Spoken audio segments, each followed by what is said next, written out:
Good evening. Welcome to Psychedelic Healing. This is your host, Sonia, nurse anesthesiologist and mental health advocate. I am here with Daron Babin this evening. He's the co-founder of Cannabis Radio, which actually produces my podcast that you are listening to right now. Welcome, Darren. Hi, Sonia. How are you? I'm awesome. Why don't you tell us a little bit about Cannabis Radio and what you do for the public? Yeah, absolutely. Cannabis Radio is essentially the world's largest podcast network for all things cannabis and psychedelics. We've actually been podcasting for around 20 years. In fact, Brasco, who is our producer right now in the background, Brasco tomorrow will be with us 18 years. A long Ooh, time. wow. So Congratulations. we've been doing this a long time. We started it in the digital marketing space, and then in 2014 we decided to start in cannabis. And about 18 months ago, we added psychedelics to the mix, and that's just been exploding. Beautiful, because psychedelics is the future, and cannabis is also a psychedelic. I think In a way, I really when you think. look Yeah. at it, it's like plant medicine as a whole. And you know what? Ketamine isn't, plant medicine, but boy, it's psychedelic properties land you right there in the middle of psychedelia itself and the healing that comes with it. So I for one am grateful for plant medicine, ketamine, the what psychedelics actually does for us. Huge Yes. fan. Yeah. Definitely. Me too. And I'm sure the audience is wondering why I brought you on Mm. today. Darren has a wealth of knowledge in his years and his experience and, working with the medicine. We actually had an in-depth conversation a little bit ago, and I needed to have him here because this is probably one of the most important things when considering psychedelics and working with the medicine is really what is your intention? Being mindful of the intention when you're going on this journey. And without a roadmap or a goal, you're really at the mercy of what the medicine wants to reveal for you. And you really just you want that intention, right? And that's why you're here. So do you want to begin and where you actually develop the intentions, the three questions that we kind of Yeah. talked about? Look, I think it's different for everyone, but I think there is a fundamental approach to psychedelics when you're at a place in your life when you're looking for more than just pretty flashing lights and tracers. You know what I mean? I think, in our youth, our impetuous youth, that was a thing. I think being a man of a certain age, you come to appreciate when you can go into yourself and learn about yourself in a way that you know so much more about the things that affect you that have ripple effects across your own life and you don't even realize it. And so, I think COVID, for most people began to shine a spotlight on mental health and mental health awareness and thinking about ourselves and what's gotten us to where we are. I think a lot of people had a lot of time to think, as did I. Yes. And so I for one thought, during that time it's a good time to start looking at me. And so I started contemplating a macro dose of psilocybin in a journey, but I knew that it needed to be really well thought out. There needed to be a framework around it. I needed to have the right support. I needed to have the right setting. And I needed to have the right intentions. around entering that type of space. And I think, not just having people with me, just in case I had a bad trip, but people with me that absolutely knew how to hold space for me and and guide in a way that didn't lead me but assisted me in transitioning throughout some of the phases of the journey. And so So important. that's a So important. lot of variables to try and line up. And believe it or not, for me, that journey began at a minimum of 12 months, 12 to 18 months out was when I began putting the thoughts around that macro dose journey and what my intentions really needed to be. And I kid you not, it was really 12 to 18 months of a lot of soul searching and asking myself a ton of questions to arrive ultimately at three questions. And those questions really didn't gel for me until probably in the last few days ahead of the journey. Even though I'd spent all that time thinking about it, I think that really kind of helped me when it got down to crunch time, even though I didn't know it was crunch time yet, right? But it actually was. And so I think spending the time and thinking about it and asking myself these questions empowered me to be able to recognize that for me and myself, and this could be used for anybody else as well. For Mhm. me specifically, I felt like there was something holding me back in my life, something that potentially had happened to me that knocked me off my track as a human being and potentially crippled me from pursuing all that I could be, right? And I kind of felt like that for a while. This is kind of, just was eating away at me. And so in the last few days ahead of this journey actually happening, before I even knew it was going down, my friend from San Francisco had planned a trip to come and visit. And he is he's not a shaman. I like to call him my shaman. He is a plant medicine enthusiast, and he has done many the ayahuasca journey, and you name the entheogen, and he has experience there. Hmm. And so the moment I realized, I went, oh my God, I put two and two together. He's going to be here.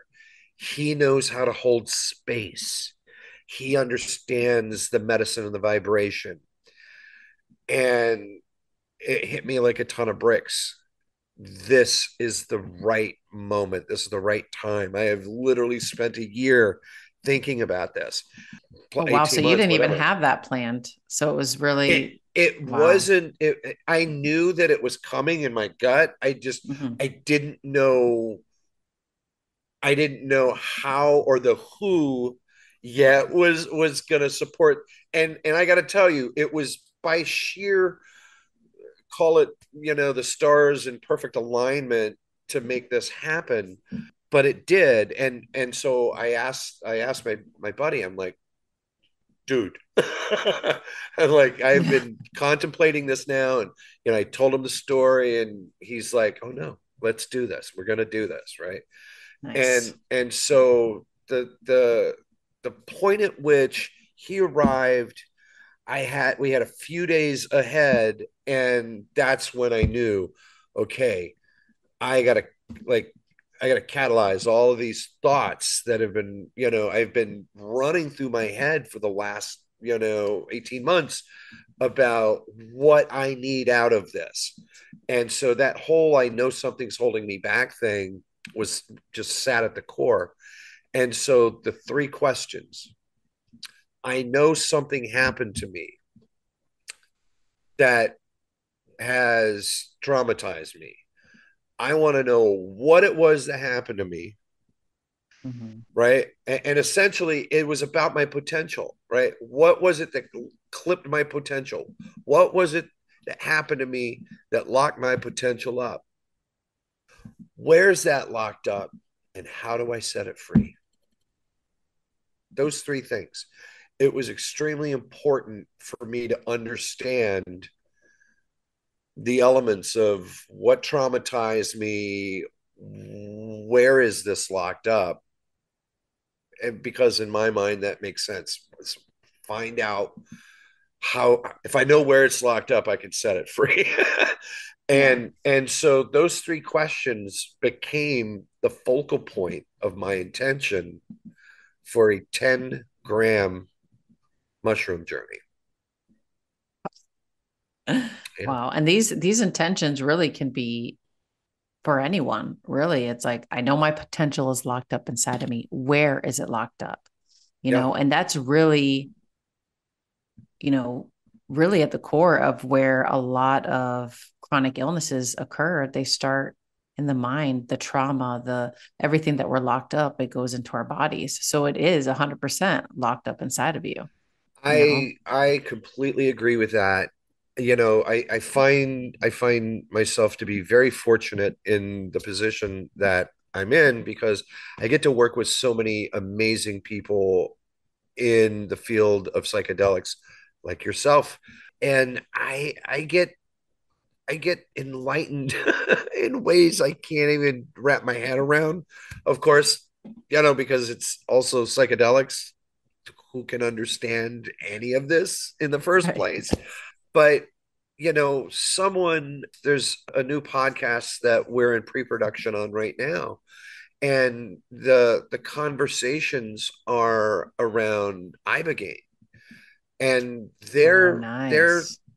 their whole theory around using ibogaine for the treatment of trauma is that the ibogaine goes into your subconscious to heal the root of the trauma, which is in your subconscious.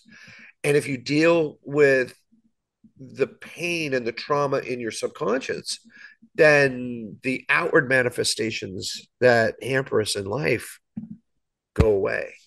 And 100%. so, when I hear stories like this, to me, it goes back to the power of the mind and the brain, and understanding that plant medicines have been here for a very long time.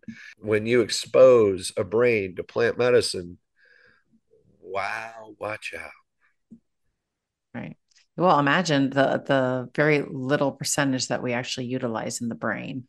And I'm sure everyone in the audience has seen the different scans that occur, Imperial during a College psychedelic. London has them, right? Those Yes. side by side scans that Yeah. show you what a normal brain activity looks like. And then you put up, a scan of a brain on psilocybin or LSD or MDMA. And all those Um, connections, whew, on wow, fire, just wow, glowing.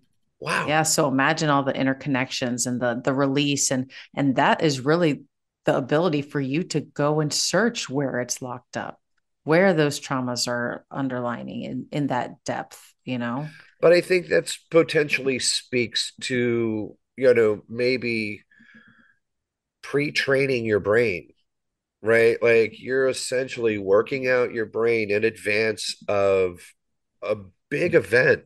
To me, any psychedelic event journey that you take, this is a big event for your brain, Mhm.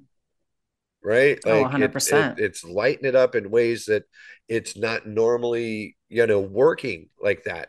And so when these big events transpire, you know, if we're able to work on ourselves in advance and key in, because I got to tell you, sometimes on a come up in a journey, it can be hard to grab a hold of your intention because you can get lost in the medicine. Hmm. It's really Yes. easy. And that's why it's so important that if you're there to find your potential, to find and deal with trauma, to understand the core of your addictions, you have to ask these questions, and you've got to have somebody holding space so that if you get lost in the medicine, you can find your way back to what your goal and intent is there in the first place. The whole reason to you know go on a plant medicine journey is sometimes you're facing your own personal demons, and that Hmm. takes a lot of courage, a lot of courage. Sometimes the only way you can face that is by working that out in your intentions, because that actually helps quell that fear and work out how you're going to address you in that journey, because you face you and everything that comes with it. Wow. That's scary and beautiful at the same time. It is. That is the thing about it. It's frighteningly scary because sometimes you don't know which. I got to tell you, when I went on that 10 grams to find my personal, you know, find out what happened to me, you know what? It absolutely wasn't anything that you would expect. Like folks listening to this, like you might think, oh my God, he was traumatized. He was raped as a young boy. He saw someone murdered. No, it wasn't anything like that. My cat was run over by my best friend as a 12-year-old boy. And I was at school and he came running in, joking and laughing about his mom having just run over my cat on the way to school. And what he didn't know is my parents had gone through really hard times when I was an infant and growing up, right? So they got me a cat when I was 6 months old.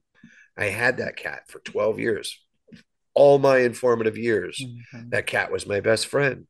I made a pact with that cat that said I would never turn my back on her. I would be there for her. She was there for me. She always was, until the day that my best friend ran over my cat. And then I didn't speak up. I didn't say a word. And I felt like I had betrayed her. And I didn't know how to deal with the trauma of her death. My parents didn't realize that their 12-year-old was shutting down inside. It was a thing. Wow. And you know what? That affected me my entire life up until recently, having had that journey and realizing what it was that I was struggling with. And that was essentially, I didn't know how to deal with death. And when someone, anything close to me died, I shut down and I Mm. didn't cope. And so literally the mushroom flashed me from the point of, the death and realization my cat was dead in front of my house, to my first marriage when my grandma died. I was super close with her. I shut down. It affected my marriage and my children. Flash forward to my second marriage, my mom died, my dad dies, and then 1 year later my mom dies. I shut down. Totally wreaks havoc Wow. on my work life, my relationship with my children, and my then wife.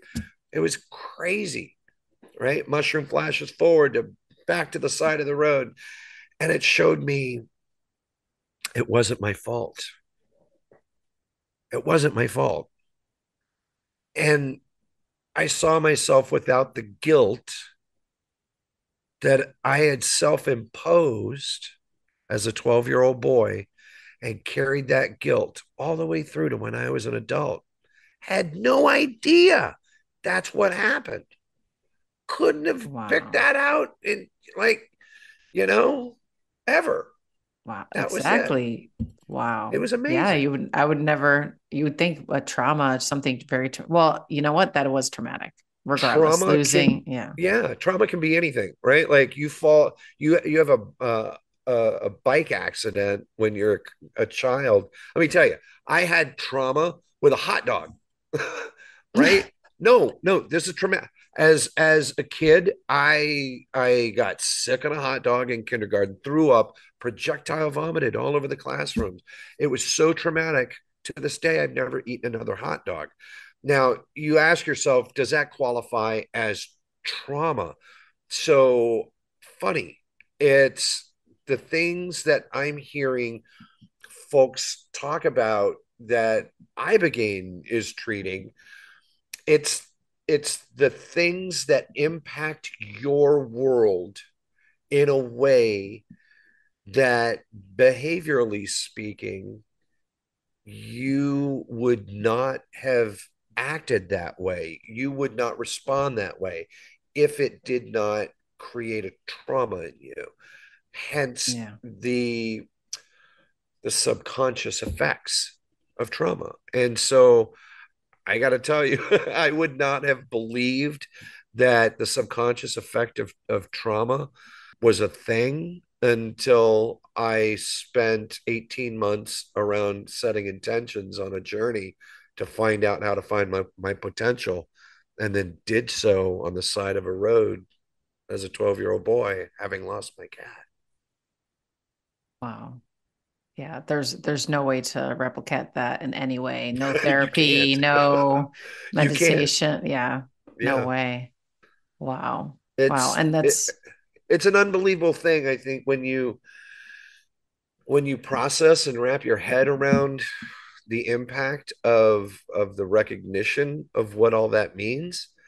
But I think the important thing is, if you take the time to set your intentions, and you put focus around having the right people there to hold space for you, you've got the right set in the setting, right? mhm, And you go on that journey, don't waste that, right? right. And what I mean by don't waste that is, when you come out of that, be prepared to use a voice recorder, be prepared to use, you know, open Microsoft Word or Notepad, whatever, and Mhm, start writing.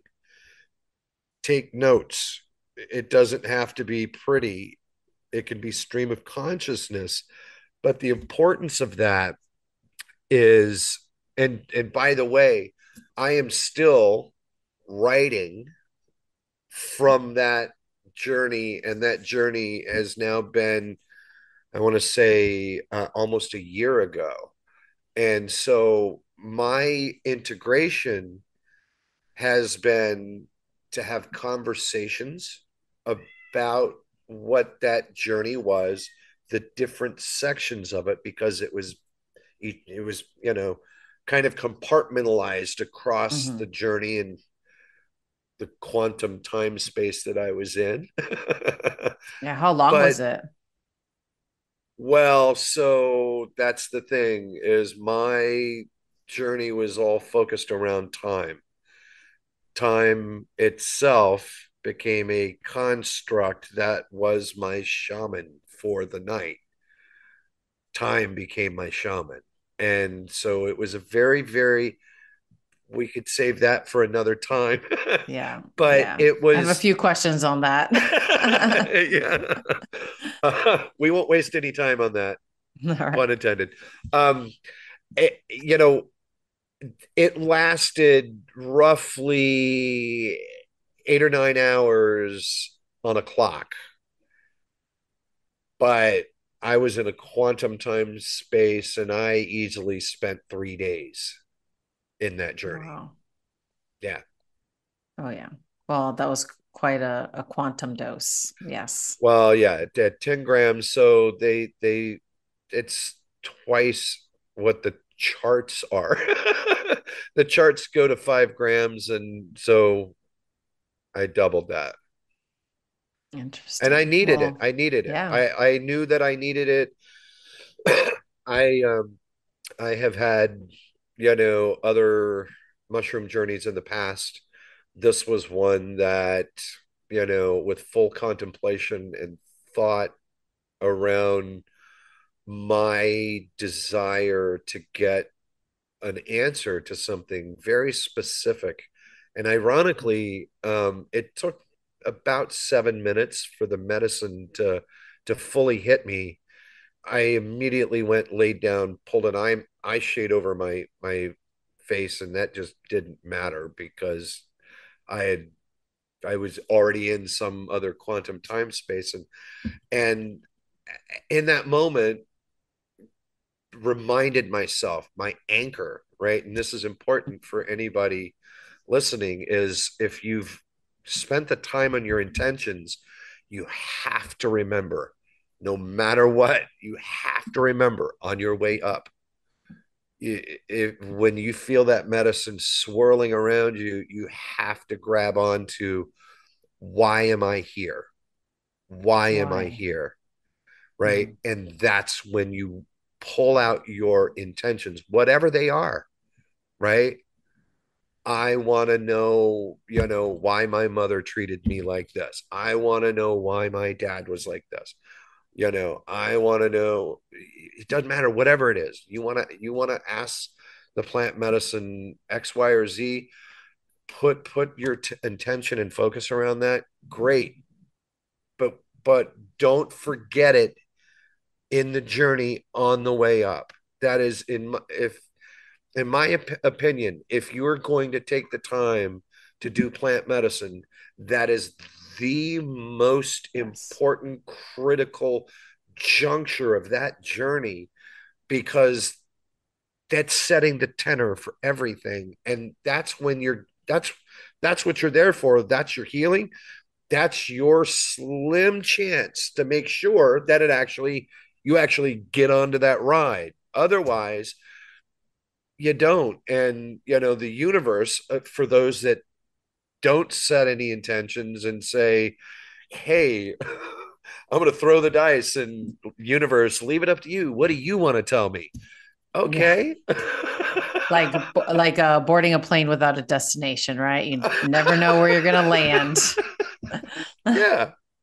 Yeah, Yes. I would never, like, sure, you can do it. I don't recommend it, because once you understand what the tool that plant medicine is, well, then to not properly set your intentions is just a waste, right? Yeah.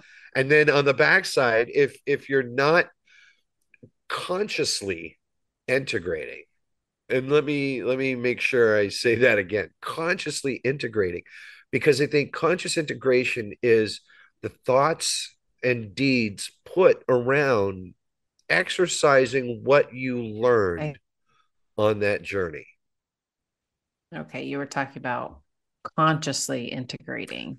Yeah, look, I think if we don't consciously integrate, then I think we're wasting the effort placed in the thought and energy put into putting our intentions around whatever that experience is meant to be, right? If we're talking about healing trauma, if we're talking about struggling with depression or PTSD, you need to put your thoughts around that whole framework. And if you put all of that thought and energy into that, and you've created a safe space in your set and setting, and you've got someone to hold space for you, and you go on that journey, and then you're done, and then you just think about it afterwards, and you don't really do anything with that information that you've gotten, because I guarantee it, you got a lot of information while you were on that journey. Yes. It's impossible not to. And if you have new knowledge, right? If we don't do anything about that knowledge that we now have, we're responsible for that, right? So making a conscious decision to integrate, right, is, in my opinion, the sewing up, the journey in a proper way, because that is what rubs kind of the, when you come out of a journey, we don't always remember every detail about it, right? It's hard. Sometimes it can be kind of noisy, and sometimes it can be so overwhelming with a lot happening, and you want to remember this. The act of integration is spending the time to remember, to Yes. sort back through that, because that remembering, you are remembering so much new stuff that came flooding in from the parts of your brain that don't normally communicate with the part of your brain that does. And so integrating is taking that time to map all that information that you experienced out in whatever way that is comfortable for you. You don't have to write, you don't have to do that. If you want to voice memo it. But it's important to walk through that, and don't cheat yourself, right? Don't say, okay, well, I'm going to do an hour of this and that should be enough. Like I Right. said, I have been integrating on that journey from a year ago, and I'm still integrating on it. I can still step outside my backyard in the morning and stare at a little baby spider web that was built overnight. And as I stand there looking at that spider web, a tear starts running down my eyes, and I'm marveling at that little guy's work, because a part of that journey was also gaining an appreciation and respect for life, to honor it. So I honor that life while it's here. I honor it when it passes. And I learned about that life journey on that mushroom experience. And so now, even a year later, I can stand in my backyard and I feel like it was yesterday, but only because I continually throughout my week, in off moments or times when I can share with others or open up um, WordPad and get into my document and do a little bit more, working my way through that journey from that night. Wow.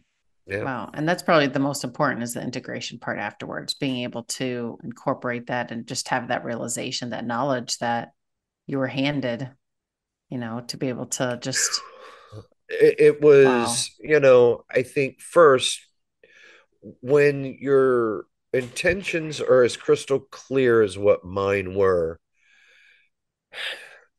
in a quantum journey that I was experiencing, to me, it probably took, hours before I ever got to the place that I could say I was at the side of that road, guilt free, realizing it wasn't my fault that my cat was run over, right? All told, in reality, it was probably no more than 27 minutes from the time the the Jeez. mushrooms hit me to the time I fully had my own personal healing and was done with the recognition of everything that I had asked around my intentions. So about 27 minutes of journey, I got everything I came for that I thought, right?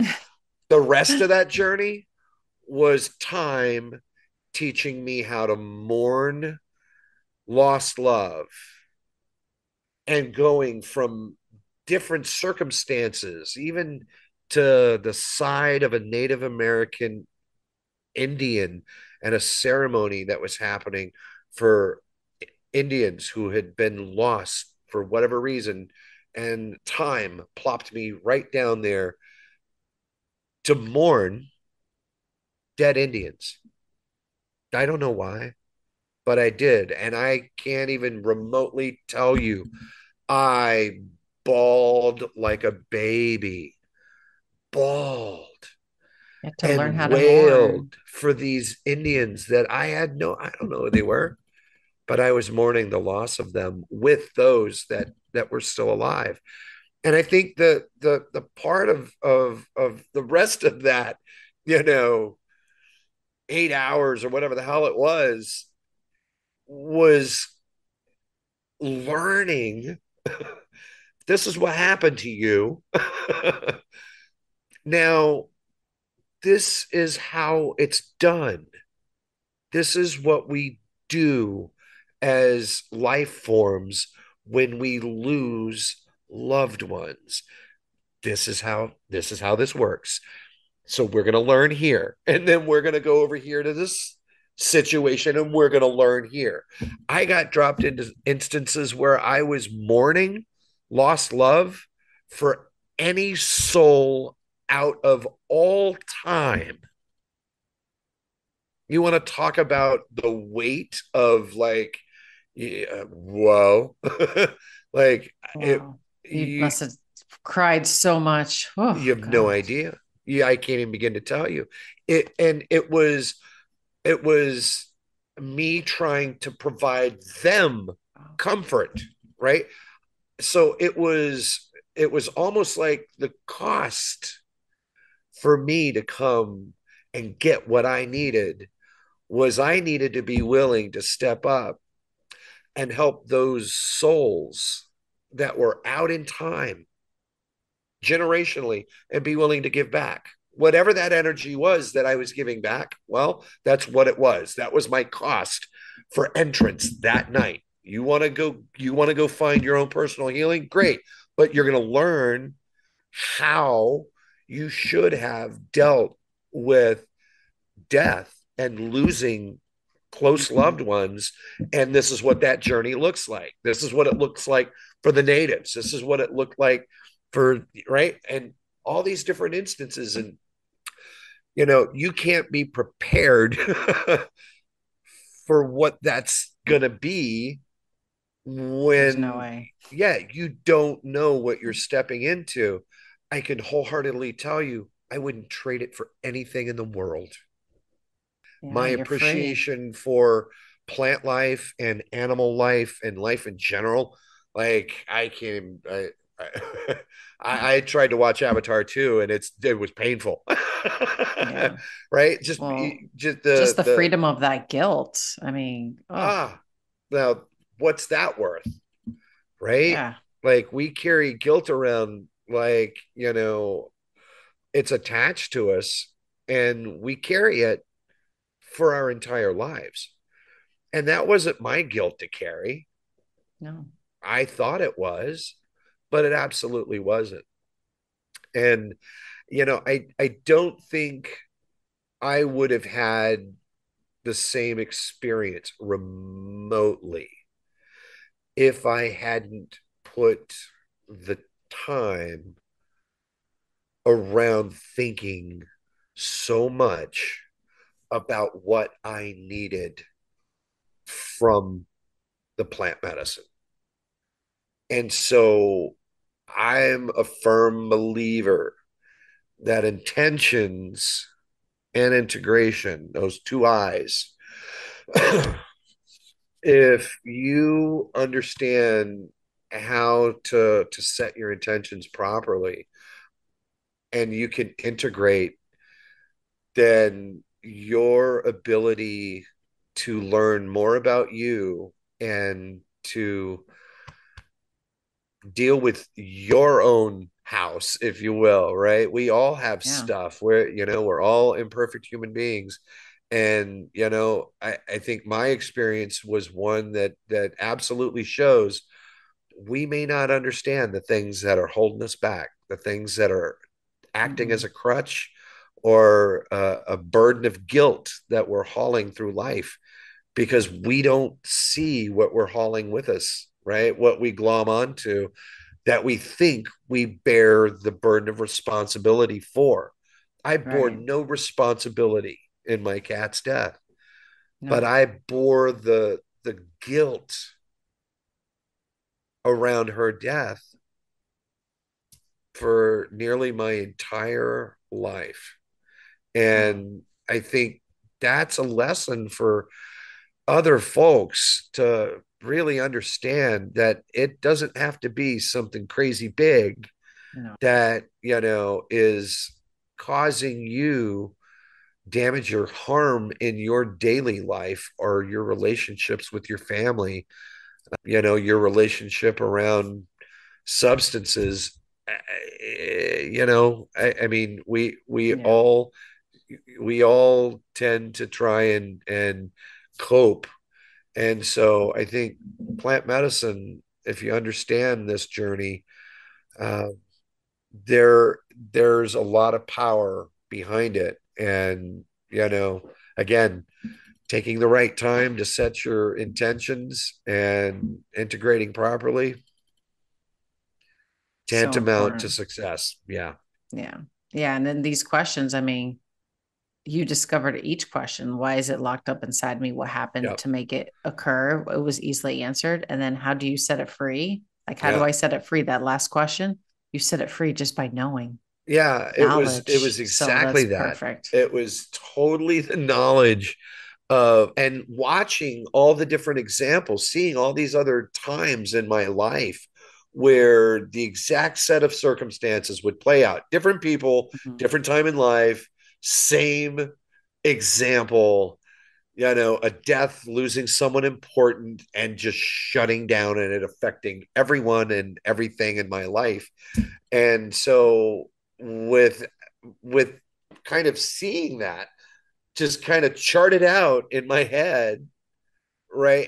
And seeing that so plainly, then you can easily see that, oh shit, that's not none of that's my fault. Yeah. Being able to I look at it in the not 12-year-old eyes, right? Exactly. And I think that's the point is, if a lot of us tend to look at the things that have affected us so hard as things that we have done. Yeah. I've done this wrong. This was done to me. And instead of evaluating the intent around the things that are maybe holding you back, right? And Mhm. identifying those core elements and just asking yourself. But it's a whole lot of reflection, right? Yeah. And, I think a lot of people could be skeptical. I can wholeheartedly tell you Yeah. But it's part about doing the work. what It's is not for the it. faint-hearted. It's not at all. I mean, this Mhm. this was this is not an experience that I would recommend to anybody No. to undertake lightheartedly. And again, the only reason why I did it was literally the planets aligned perfectly with the right time, the right place, the right people. And I had done the work already in my mind for 18 months. So, Yeah. you know, again, I think that really played so much into the success Mhm. of the experience. But it can also be not so good for those that are just kind of haphazard about no intentions, no real thought given to set or setting. I've heard Right. horror stories. People, I took 5 grams of mushrooms and I was at this nightclub and I ended up in the bathroom on the floor in a fetal position. Really? You're Yeah. kidding? No, Yeah. really? Of course you did. Yeah. Like, that's just not what plant medicine is for. Right. So Yeah. And that's why, with the listeners, that's why I wanted, with this exact podcast, really just teaching what is the safe. I in no way will condone and recommend anyone do what Darren did in any way No. in dosing, right? You want to have somebody guide and hold Yep. space, which he did have. And but really just emphasizing why I brought him on was about the intentions, because that is what's most important when you are going to tamper and experiment and really use this medicine for healing, any of the medicine for healing. It's all about having that intention, why you're doing it, what your goals are for treatment, and really having that guide map. Because, right, like you said, Darren, when the medicine has you, it kind of goes on its journey and you're just going along for the ride. But having that anchor moment with having that intention, it will always bring you back in. Now, let me ask you a question, right? Because Mm-hmm. for those that don't know, Sonia is also our wonderful ketamine therapy doctor. And so, I, okay, when I come in for a ketamine booster, I will set my intentions. Yes. And it's funny because although I set my intentions with ketamine, it seems like nothing that I ever set my intentions around with ketamine is ever. It's like, and so I'm assuming that's because of the dissociative. Correct. There's multiple factors there too. It could be also dosing. Sometimes, you are on the higher side. Sometimes it's your mind just goes wherever it Where needs to it go at that time, Yeah, but yeah, it is used for grounding, because I do have a lot of patients that when with their intentions, it's important that we go over intentions before every infusion, and that they're able to use it as a guide, as an anchor, right? Where I'm safe, I feel peace, I'm content, I want to know my purpose, all these questions that they're asking, and just having almost like a mantra within it. Yeah, definitely ketamine is a little bit more different in that it is a dissociative. So your mind just kind of wanders, and there's really no anchoring like in that physical body form. right, right, You just kind of go along, but having those therapeutic anchor words and, just different things that we show them that they're safe, by touching their leg, the blood pressure cuff that goes off. Those are all grounding to know, here I'm in this space, and also allows them to go back to that intention, right, right? As a right. reminder. Right. And I Well, also do and encourage recording, that's for sure, because the audio recording is definitely clutch to be able to yeah, verbally journal. and yeah, that I think as long as someone is doing that, especially as soon after the journey as possible, then you're really capturing, because I think for a lot of people with psychedelics, the experience tends to sort of fade, almost like a dream does. The farther away from the dream, the Right. harder it is to remember. And so quicker you're able to get stuff down. I feel like the more you're able to stay in the whole experience, because you can review it, it will jog Exactly. more thoughts around other sections that you forgot, because that's the whole idea of this, is to Mm-hmm. continue working your way through it and go, oh my God, that's right, that did happen. And, because again, the more that you're able to remember, the more you're able to potentially grab elements around what you got as your healing that are further, justifications to you having an understanding about X, Y, or Z event that Exactly. happened in your life. Perfect. And Mm-hmm. so it's a process. It's a Never ending process. process. Correct. Yes, of growth. Yes. That But, is no, this was perfect. It's all about sending intentions and integration. And that was my goal in this topic. And you hit it on the head. awesome. Thank you Awesome. so much, Darren. This was such an amazing talk. If I didn't stop us now, we could keep going all I night know, long. I So, know. It's nuts. thank yes. thank you so much for having me, Sonia. I always love having these conversations.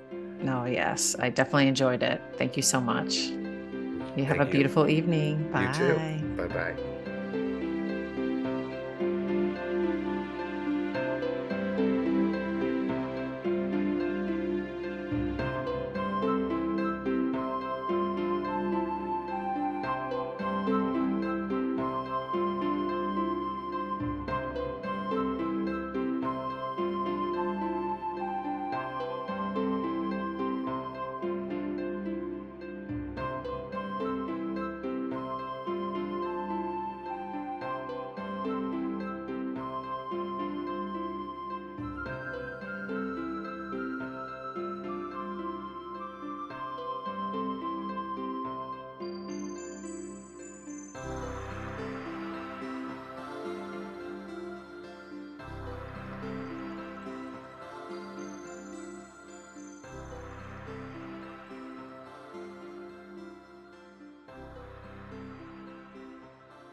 The opinions expressed on this CannabisRadio.com program are those of the guests and hosts and do not necessarily reflect those of the staff and management of CannabisRadio.com.